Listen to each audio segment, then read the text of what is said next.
Spectrum Health and Human Services is located throughout Western New York. For an appointment, call 716-539-5500. If you are in a crisis, you can call 716-710-5172.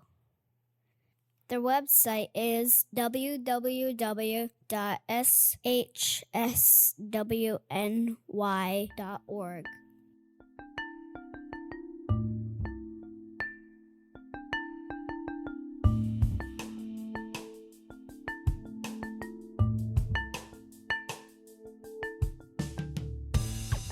Hello to my favorite people ever in the whole entire universe.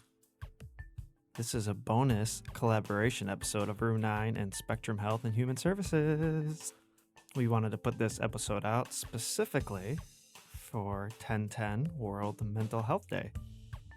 And in this amazing episode, I sit down and talk with the program manager over at Spectrum Health and Human Services Seneca St location, Brittany Derry. And we just touch on some awesome topics about all the services Spectrum offers and how they're looking to get the community more involved and educated with mental health. And she also touches base on a lot of things she's very passionate about. This is going to be the third collaboration episode I have with Spectrum. I have very much well been enjoying hanging out with them, collaborating with them, and going throughout the company and just kind of getting to know everybody and what they're doing. You can hit up Spectrum at their website at www.shswny.org. Get on there. You can check out all their services. You can check out what they're about. You can check out the team. You can check out their locations, appointments. They have a blog, which is more than likely how you're listening to this, or through the Room 9 website. And you can also give a little donation there. So check that website out. And just remember, we need to keep spreading this awareness out and about. So share this, like it, get to the websites, comment, email us, whatever it is. Just help us spread this message of education and love and acceptance and not judgment. Oh, and before I let you go, I will note that for some reason in the beginning of this, in about 5 minutes in or so, I say to Brittany, I totally feel ya. And I have no idea where that came from. So please ignore that. I was going to edit it out, but it was quite entertaining, so I decided to leave it in. All right, now I'm going to let you go. Enjoy this episode. Make sure you check out Spectrum at their website. Check out Room 9 at room9podcast.com. And I will be talking to you later. Peace.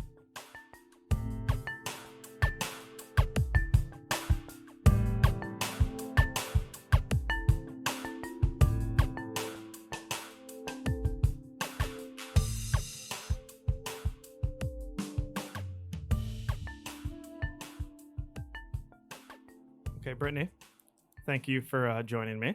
You're welcome. You're the program director here at the Seneca St location, Spectrum Health? The program manager. Manager? Yes. What's the difference? Isn't that the same thing? No? Not really. No?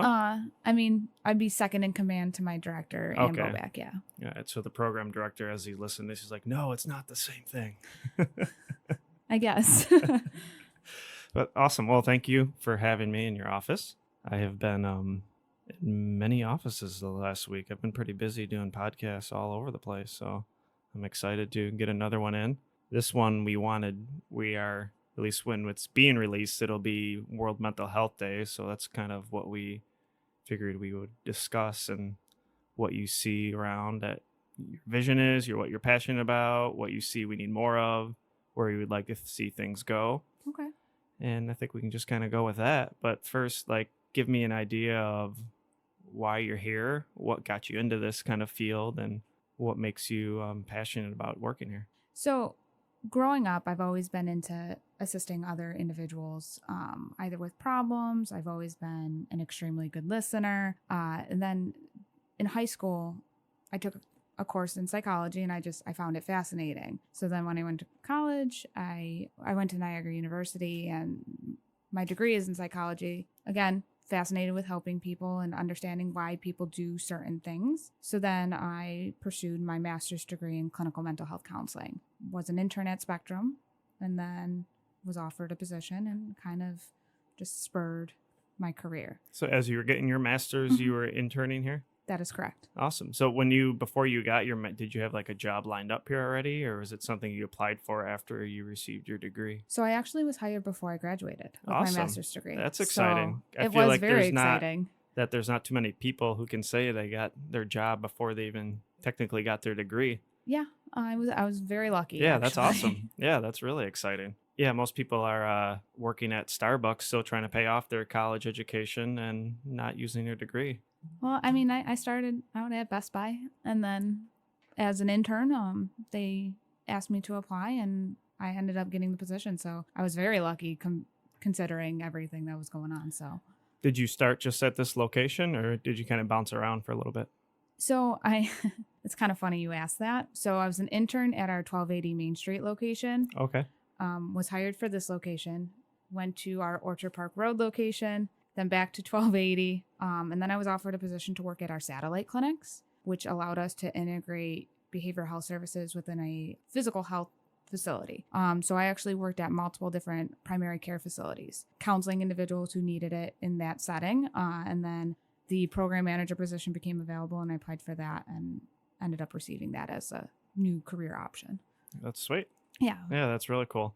I myself am a pretty big fan of psychology, just interested in reading it as a hobby as opposed to watching like football on Sundays. I'd probably rather read a psychology book. Yeah, I totally feel you on that because I love helping people. I've always known from a young age that I needed to help people. I've kind of ignored that for a majority of my life, Okay. but up until pretty recently, I mean, I would help people randomly, but as far as trying to do something like that for a living, I think I just ignored it. I came to the conclusion, which I tell a lot of people, that's one of the big reasons for my using was going to a job, getting nothing out of it, feeling empty afterwards, and just feeling like, what am I doing? I'm wasting my life away. So, yeah, I love that and appreciate that. I mean, I grew up in a family of doctors, nurses. I've a bunch of siblings who are in the medical field too. Okay. So I've always had the medical aspect as a passion as well. And I think people need to be more aware of that with addiction, with mental health, because they co-occur so often and have a big impact in relationship with each other. Yeah, I often feel like they're you're almost talking, obviously they're not the same thing, but you're almost talking about, it almost goes without saying, I guess is what I'm looking for when you talk about substance use and mental health. I always, and this is a personal feeling, that when it comes down to anybody trying to escape and numb, usually it has to do with some kind of a mental health issue. I agree. Yeah. I mean, I have many individuals who, one of the reasons, as you said, use is to escape what they're feeling, how they're feeling, but then end up realizing after that, say, high goes away, those symptoms are 10 times worse. It's just a fascinating field, and it's ever changing. It is. And it keeps you on your toes. We're not even in the ballpark of knowing everything we need to know. And I think addiction in itself is such it's just so different with every person. Completely agree. And the same thing with mental health, how to take care of depression or anxiety. It's just so different with every person. And then you add the two together and it's like a bomb waiting to go off. Yep.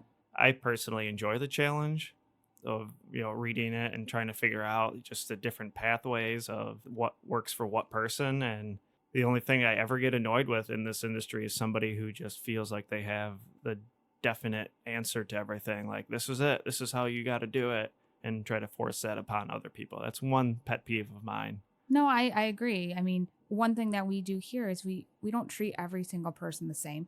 Each person is different that walks through our door. Say you have two people who have schizophrenia that walk through your door. Their symptoms may be different, so you can't treat them identical. You have to offer them, obviously, every service that we have, but you have to make sure it's applicable to what their needs are. It's a great point. There's so many people that have the same diagnosis, I guess is the word I'm looking for, but yet you have to treat them completely differently because of how I always tell people it could be the littlest thing could change how you have to interact with a human being, something that's happened to them. And you can have like the exact identical lives with the same two people, except one little trauma or traumatic experience, and you have to deal with that person completely differently. Oh, I completely agree. One of the things I want as we learn more about mental health is spreading education. I don't think people know enough about it. I mean, you have the commercials for the medications that are out there, but I think that's not enough. I think as society learns more about mental health, I think people just need to take courses, have the education regarding what type of symptoms someone may be experiencing. I mean, you have someone walk down the street, you pass them, and they're talking to themselves. You don't know what they're doing. You have no idea what they're going through. Mm-hmm. I would not make faces or anything like that because that could push them in a way that you might not expect. Yeah, and not to mention, I'm constantly walking down the street talking to myself. I'm sure people are always looking at me like I'm crazy. But yeah, one of the biggest stigmas I find that I've talked about with a couple other counselors and stuff on this podcast is you get yelled at by somebody who loves you if you don't go to your primary care physician once a year to get a checkup. If you're sick and you hurt yourself and you have to go to a physician, you get yelled at for not doing that. But when it comes to psychological problems, you become labeled weak and not strong enough when you go to try to get help for a mental disorder. And that is one of the biggest things that I've seen that needs to change, is just that stigma of you're weak if you go get help mentally. No, I agree with that. I think someone who comes for help, that's a sign of strength. I mean, in the mental health world, because I think it takes more strength to ask for help than to just sit there. It absolutely does. And I know, and courage and your bravery. Exactly. I tell individuals all the time, I said, one of the biggest steps you took was to walk into my office and to ask for help. I said, there are so many people out in this world who are struggling with anxiety, who are struggling with depression, who are struggling with suicidal ideations, who don't ask. And then it goes unnoticed, and then say something happens and you're like, why didn't they go ask for help? And then you sit there thinking, and it's a tragedy that not more people are asking for help. It is. And that's one of my main purposes of having the podcast, is getting this out there and, letting people know you're not alone. Go ask for help. Go talk with somebody. Yeah. I mean, even for starters, if it's a friend, just to kind of get out of your shell, because I feel like the longer we keep stuff locked in and, repressed and stuffed down and we ignore it, the heavier and stronger it becomes and the harder it becomes to get out of it. I agree. And that's something I really would like to really spread with this podcast and even our conversation, especially when we're releasing it. It'll be World Mental Health Day on October 10th. No pressure. No pressure at all. None. But I would love to really just kind of let people know, go out and talk. Just say it. Just talk about it. I feel like that's one of the biggest hurdles of everything. They always say that about addiction. The first step to admitting is quitting. But it kind of is true, even though it's an annoying cliche saying. I remember the first time I said that I had a problem with addiction. It was like a weight off my shoulders. To continuously say that, I don't feel like is healthy. But to at least start to take care of the initial problem, to admit something and say, I'm struggling with this, is such a big relief.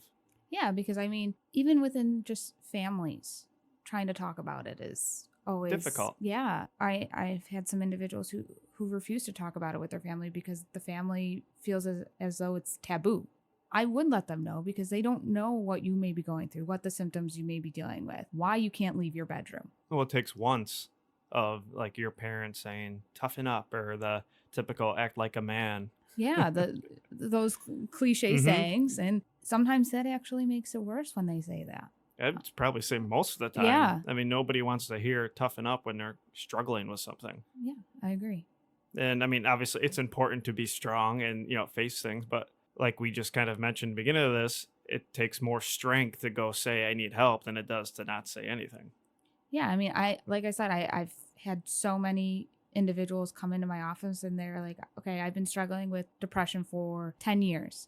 This is my first time coming to treatment. Saying anything. It's crazy. And then the symptoms they tell me and what they've been struggling with, I'm like, what prevented you from asking for help? And a lot of it is the stigma associated with mental health. And is that what you see the most of? Yeah, when people just, I see a lot because of the stigma with the it? stigma, the name of it that they have. They don't want to be labeled. With the labels, okay. And I said, well, yes, that may seem like it matters. However, if you are not going to ask for help, this could develop into something 10 times worse. You may not be able to develop the skills to handle a situation. What I like about what we do at Spectrum here is we actually have started having so many different types of groups to help those individuals develop the skills. I mean, we have a seeking safety group at my site. building skills to overcome trauma. We have an anxiety coping skills group. We have an interpersonal conflict resolution group for those who have struggling with anger. We're starting to have all these groups to help each and every individual develop the skills to take on each day, because I think a lot of people don't have good enough skill set when they are struggling. And so we're here to help them with that. So you guys are starting to really kind of form individual groups to help people with different diagnoses. Correct. Yeah, that's great. That's great. So what would like a typical like seeking safety group look like as far as like the subject matter and, you know, a few things that you show people how to cope with certain things? Well, I think it, again, depends on the type of what reason they're in that group for. Because what we have a curriculum that we can follow to make it applicable to what they're there for.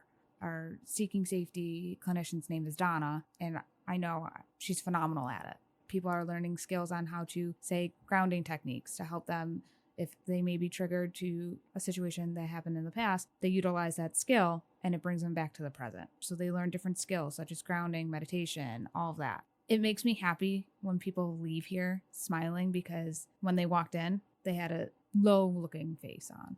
It's awesome to see that. It's awesome to go to a place where you know you're not being judged, you know you're not being labeled.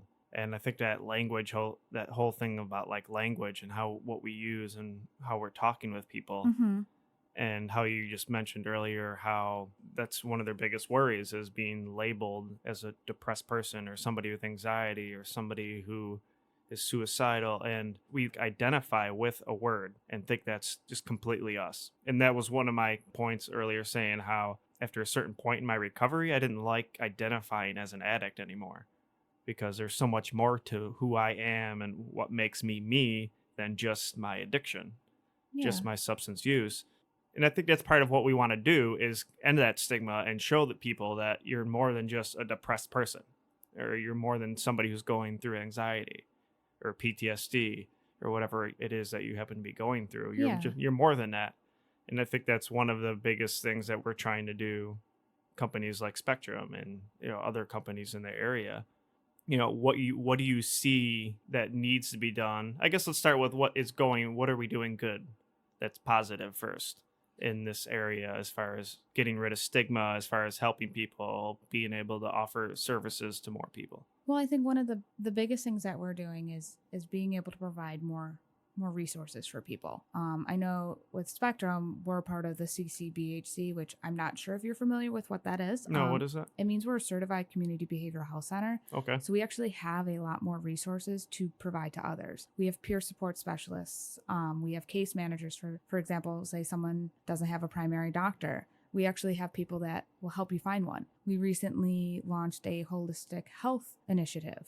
So that was the first Room 9 in Spectrum episode. Yeah. Yep. So, I mean, starting there, that's huge. Mm-hmm.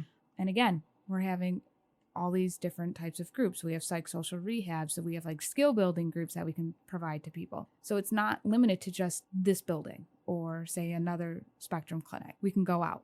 Say you have someone who struggles with getting to clinic.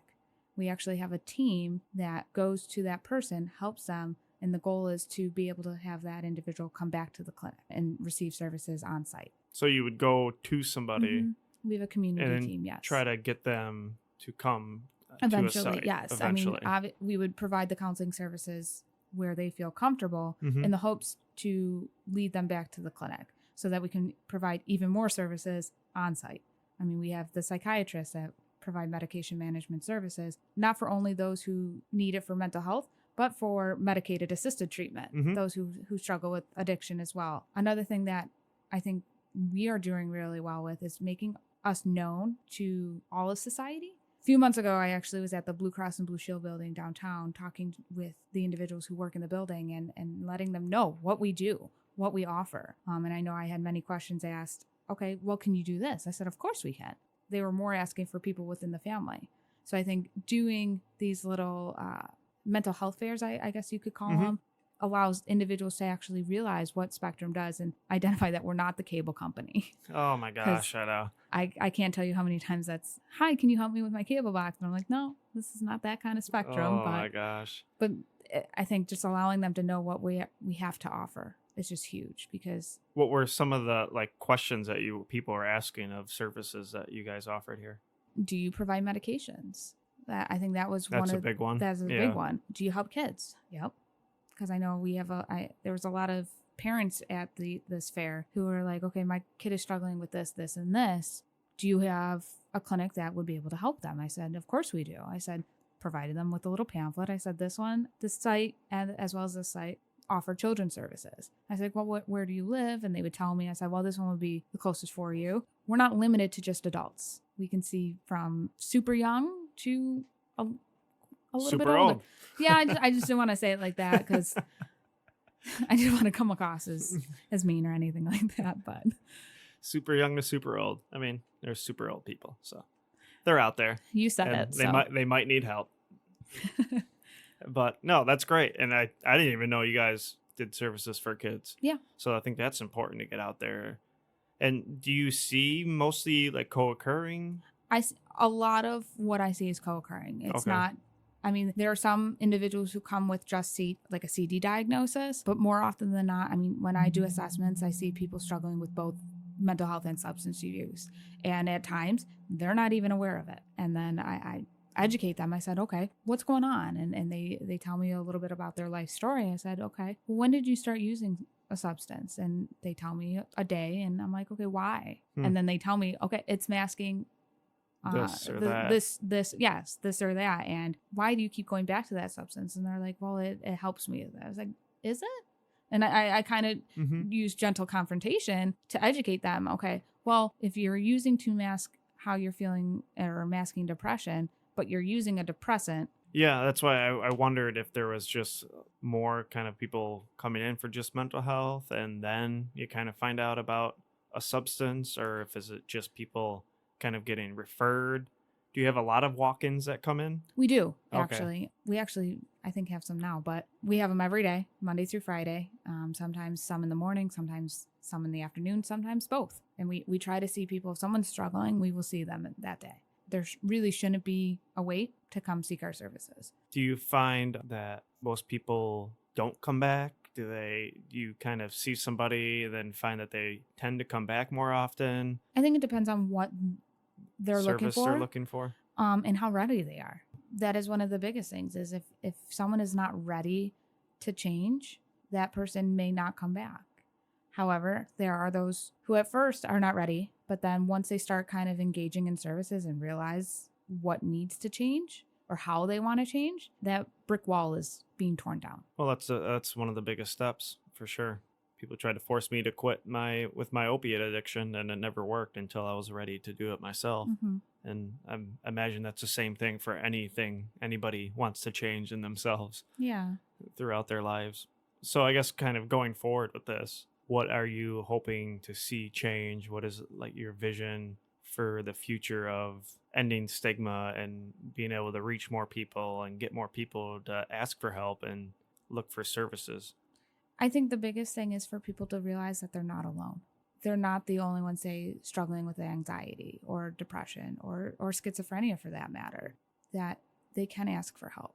They can receive the assistance that they need. They can learn the coping skills. I think the biggest thing, like I think I said towards the beginning of the podcast, is that I'm big into teaching education. I think people need to learn about the various mental health disorders rather than just saying, oh my gosh, that person is schizophrenic. No, that person has schizophrenia.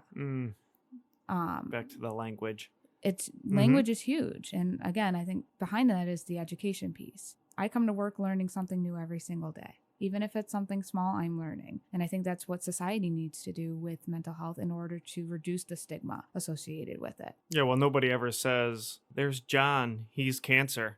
Yeah. And like nobody ever says that. But they could say, hey, that's John, he's a schizophrenic. Yep. I honestly, that is one of my biggest pet peeves is when I hear that. I said, no, that person is struggling with schizophrenia. That's not who they are. That drives me nuts. And I think people don't even realize that they're saying it half the time, which is why, again, we need to get kind of this education and this awareness out there. Correct. Because I truly feel most people aren't saying it to be aggressive, to be a douche, to be angry. Mm-hmm. I think we don't pay attention to it, and we just say it.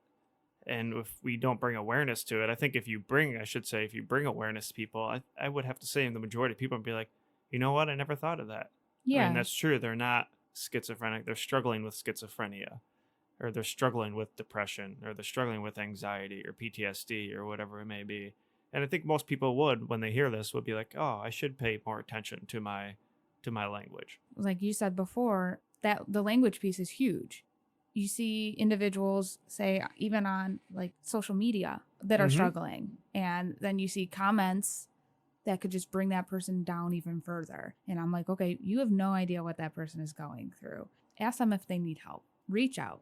If it's something concerning, say you're concerned. Is there anything that you can do to help them?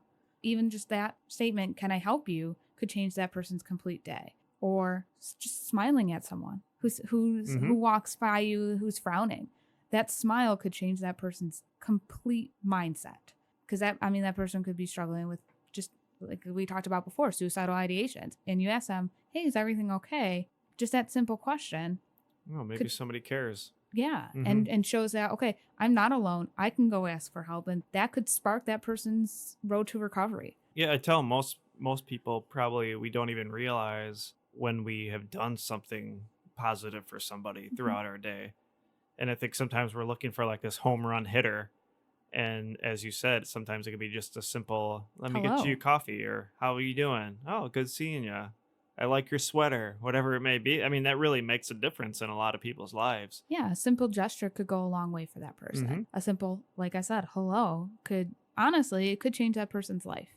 Not necessarily, but it could No, it just could. Yeah. change how they feel I mean, about society. It's all kind of interconnected. Everything goes Mhm. in a circle almost. Like you saying, "Hey, how you doing? Hope you have a good day," could totally change somebody's mindset to be receptive to something further down in the day Mhm. that's going to have a bigger impact. Most definitely. And it's all kind of like the snowball effect. Yeah. But that can also go the opposite. And if you say something negative to somebody, I mean, that could get them to miss opportunities that could help them further in the day. It's just all so interconnected. And I don't want to make it sound like we have to walk on eggshells all the time, but just being more open Aware. and genuine and authentic with people, letting them know they're not alone, and letting them know you can do this and have a great day, and here's a cup of coffee or high five. I don't think people give high fives much anymore. I but give high fives almost every day, so there I we don't know go. what you're See? talking High about. fives. But that simple gesture, that simple high five, that person could be struggling and be like, okay, hey, you want a high five? And give it and instantly smile. Or the simple fist bump, Oh yeah, the good old Like- fist bump. the classic fist bump that I've seen make so many people smile because they're like, oh, that person's recognized me. I'm not just a person just sitting there. Yeah, that's awesome. Yeah, it makes me smile. Yeah, 'Cause- I mean, we're both kind of laughing and smiling about Yeah. it, just saying fist bump. As far as the people who are coming in out in the waiting room, do you find that you're ever like understaffed and struggling? Do you see a need for more room, for more people in this industry, more services provided? I read a article a couple days kind of thinking forward to them talking about mental health and all Mhm. that. And I think it said like, and now granted I didn't get to like research it and back up how much validity it had, but I think it said almost like 2/3 physicians don't even know where to recommend somebody to go get services for mental health. And do you find that we just need more of it around in the area, that we need more, not only necessarily maybe people in spectrum, but just companies in general that are going to help with mental health? I think there are a lot of agencies. I mean, it doesn't hurt to have even more. Mm-hmm. But again, I think it goes back to the education and making people aware of what services are out there to help those who are struggling with mental health. We could always use more clinicians. We could Yeah. always use more nurses. We can always use more doctors. We can always use more office staff. You can never have enough. And There's no such thing as too much. Correct. There's no such thing as too many clinicians that work, say, for Spectrum. That's a fair point. Like going back to primary healthcare, too. There's not enough doctors in this world. No, there's not. That's why it takes 6 months to get one sometimes, a primary care physician. But what other needs do you see? Because I don't think mental health is going away. No. I think there's becoming more and more awareness of it, which Mhm. is awesome to see. And I think you're seeing more and more people come out and say, yeah, I'm struggling with this, which is, again, awesome to see. But where would you kind of like to see things go in the future? Tough question. It is a tough question because I don't think there's just one answer. Mm-mm. I think, again, education, I think awareness. I think we need to spread how we provide those services in terms of, say, the homeless. Being able to go there and ask, okay, how can I help you today? So do you think we kind of need to get out there and talk to people I think so, and yeah. see what they would like to see happen? Because I think we need to ask what they need more knowledge about. Yeah. Fair Because enough. yes, I could keep saying education, education, and education, but maybe people have the education, but they want to learn something else. I think we need to ask individuals, okay, what do you want to learn more about? How can we help you understand this field better? So I think we need just the awareness piece too. Kind of get out there and And just talk. And talk. Yeah, Go to schools, go to doctor's offices, go to colleges. Because how many kids are in college who are struggling each day to just even go to class? I just talked to I think they were juniors in high school. I went in. One of my best buddies is a teacher at Performing Arts, and he's a communications teacher. So I got to talk about my podcast and stuff because he's having them do a school podcast, and each student has to do an episode. So he brought me in to talk to him, and I got to totally throw in a message of mental health and addiction and stigma and stuff. And I was blown away. I was going in there expecting, I think in high school, I probably would have just slept through this class. And so I'm going in there with really no expectations of people probably not going to pay attention. They were just so interested in not only the podcast aspect, but also I had questions like, when did you know like you had to really change things, and how did you get the strength to go ask for help and questions like that? And I think there is such a need to go to schools. I mean, you see the mental health issues so much in teenagers, which is always dumbfounding to me. I can't believe how many teens are struggling now, and I don't know what necessarily that has caused it. I just don't recall when I was a teenager. But again, So that many more might be people the not struggling being aware and maybe not talking about it. Yeah, and having those goggles on. Mm-hmm. That okay, I got to get through today. Got to go to my class. Got to go to homeroom or whatever, and then I can go home. But not actually being aware of, okay, that kid walking down the hall has his head down and may have tears running down his face. Mm-hmm. But not being aware of that, you didn't have the chance to say, hey, are you okay? Can I help you? Is there something that we can do? Anyone we can go to? So the awareness piece and not having just those goggles on with, okay, I got to do this, this, and this, and I'm going home. But seeing what other people are doing and how they're acting and responding. Because someone might respond, say, very harshly, and they might be struggling. They might have had some sort of situation happen at home, which caused them to respond a certain way. Mm-hmm. And be like, okay, whoa, that's not the normal you. What's going on? Just asking that simple question. Yeah, I could tell so many of them knew somebody in their family, close family, or themselves were either struggling with addiction and or mental health. Mm-hmm. And I just seen it on their faces, and it was so, I was thrown back by it. I had such a smile doing that presentation when I left, because I really was totally not expecting any kind of acceptance, or not acceptance is the word, but just them paying attention. You know, the realization, okay, them, that I am not, again, I am not alone. Mm-hmm. I can go ask for help if I need to. And they needed, I think they really needed to hear that. So I'm trying to actually get it lined up where I can do a presentation to the whole school, and then from there, I would like to get all Buffalo Public Schools. That'd be awesome. In a contract. That's my goal. We'll see if it'll happen, but I think we need to attack it too a lot more when it's at a younger age with people. Because I mean, if you're, let's say 15, 16 now, struggling with anxiety or depression or whatever it may be, and you wait till you're 26, I mean, that's a decade of ignoring, repressing, and it's just that much more difficult to get somebody to even come here. Yeah, and to just get it out. Mm-hmm. Because they've repressed it for so long, they may have forgotten about it, and then out of nowhere, there might be some word that triggers it, and it could cause a spiral. Very quickly. Correct. And who knows what could happen. The mind dumbfounds me when I think about it. Like, you can just swear you know something is true or not true, and then with every part of your being, you could believe something isn't there, or is not there, or is there, I should say, and it could be completely wrong. Yeah, I mean, that's why I find the mind just a fascinating thing, and I've always found it that way. My goal is to better understand why people do the certain things that they do, or act the certain ways that they act. because there may not be a definitive answer. But the more we learn about the mind, the more we learn about mental health will help us understand the world better. Yeah, I couldn't agree more. I can't imagine there is a definitive answer for. I mean, we're all so much alike, but yet so completely different. Yeah. I mean, you think about some of what's been going on in the world, and you have no idea what the reason is.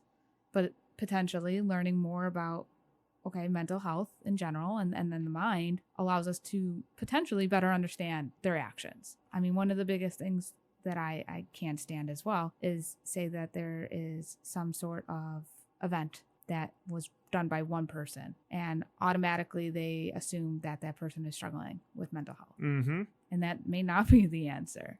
They just assume. I don't like the assumption aspect. So. Which there is. I read, this was a while, but probably almost 6-7 months ago. There was an article on, it was after one of the shootings. Okay. And it talked about how just assuming and, labeling automatically that, a shooter is struggling with mental health is really, putting and adding to the stigma so much more. Yeah. And I like we talked about multiple times throughout this podcast today, is I hate that. Honestly, I can't stand it. Even some of my friends have done that and I can't stand it. And I'm like, you have no idea what that person is going through. You cannot just say that person is struggling with mental health. Okay, that's a broad term. It's extremely vague and broad, yes. I'm like, what do you mean? And I will challenge them and we'll go into a debate and obviously I would win. Yeah. Because again, the education piece is that they're not aware and they don't understand. I mean, a lot of people don't. And I think like we talked about earlier as well is sometimes that's all people need is to be like, oh yeah, you know what? I didn't even think of it that way. Yeah, giving them a different perspective and giving them a little insight of what that person might be going through. And then you see the faces of them and they're like, wow, I, again, didn't think of it. Yeah. Yeah. It's amazing. Most people aren't going to intentionally attack somebody or label somebody. And we all kind of behind closed doors, like we make jokes with the people we love. Like my girlfriend, she's the one who actually eventually called the cops on me too and got me arrested. So we jokingly, be like, well, if you didn't call the cops on me, and she'd be like, if you're not a junkie, behind closed doors. But I know where we stand. Yeah. For me to say that to somebody I don't know and to label somebody I don't know and use the terms like junkie and even addict nowadays, just use these words is, I mean, it's not doing any good and it's making things worse. And that's the same thing with mental health. Agreed. If we're not paying attention to our language and the things we say and what we're doing around people. I mean, I think the word, what's the other big word like people hate? My sister hates it too. She's a special ed teacher, special education teacher. I know what you're talking about. Saying, and I don't like saying it. Yeah, retard is a huge one that people. I'm like, who? Yeah, and I'm like, it's insane. Yeah, can you not say that? I said that's. She always would yell at me about it all the time. You're what? And she's 6 years younger than me too, and she's like, she would get so mad when I would say that. But it's one of those things. I mean, I'm very aware of the language that I use when I'm out in public, when I'm especially now kind of wanting to push a business forward. Yeah. I mean, something like that can completely ruin somebody's life. And I've, been so much more aware of it going through the rehab and going through now, starting my own business and trying to push mental health and substance use education forward and having people to be able to access it easier. To wrap things up, I always do this, is ask somebody this vague, simple, basic question that if you had some advice to give somebody, this was it. What can you say? This is your legacy. This is it right now. You'll never be able to say anything else again. Brittany, this is it. Nothing can ever be said ever again after you say this. What would you kind of give somebody who's struggling, somebody who feels alone, feels lost, feels isolated? What would you tell them? Don't be afraid. Don't be afraid to take that step to get the help you need, because that step could be one small step, but it could change your life. And I think that's what I would say is don't be afraid to take that step. And lots of times that step does change somebody's life. Correct. And I know there's so many cliche sayings, but take it one step at a time. Don't try to take leaps and bounds, because that leaps and bounds aspect may cause you to fall because you're trying to do too much all at once. Don't try to do too much all at one time, because that can cause you to slip. And we don't want that. We want to help you take those steps to build the skills to succeed, to change. Yeah, and I think that's super important, especially when you talk about not trying to do too much. I think every individual struggles with it because they like to set these goals that are way up here and don't think about any of the goals in between. Yeah. And I think it's so important. For me, I started off making my bed every day. I remember when I hit my 1 year of sobriety, I remember saying, not being excited about the fact that I had 1 year clean. I was more excited about the fact that I literally made my bed right when I got up every day for a year. And no matter what happened that day, I could come home and be like, you know what? At least I made my damn bed. Yeah. If I could have the worst day ever. Yeah. I mean, one of the biggest things too is, or kind of going off of that, is when I have someone come into my office and be like, this is where I feel most safe right now. This is where I feel most like myself because you aren't judging me. And I'm taking the steps to ask for help to change me because to change who I want to be and who I'm meant to be. Mm-hmm. Yeah, I think that's huge. And I think taking it a step further, and even if it's 2 months from there, taking another step forward, I mean, eventually you're going to get there. The clinical psychologist I love talks about, he always says, aim lower. And it's true. If you set a goal and you don't obtain it, that means you just, lower it a little bit and take a shorter step, a smaller step to get to that bigger one. Yeah. And I think that's super important. Why don't you, before we sign off, throw services, how people can get in touch, the location, all that jazz. All right. So again, I'm Brittany Derry. I'm the program manager over at 2040 Seneca Street. You may get a hold of us either to set up an initial appointment. You can call our central intake number at 539-5500, or you can even call us right on site at 662-6638. All right. Brittany, thank you so much. Thank you for having coming me. on. Hope you had fun doing this. It's been interesting and I enjoyed it. Awesome. All right. Peace out. Well, I hope you enjoyed that collaborative episode of Spectrum Health and Human Services in Room 9 for World Mental Health Day. Again, Spectrum's website is www.shswny.org. Get on, check them out, give their blogs a read, see what they got to offer, meet the team on there, and we will have more of these collaborative episodes so you can continuously meet the team in more depth. All right, guys, take it easy, have a great rest of the week, and you will be hearing from me again very, very soon. I am out of here.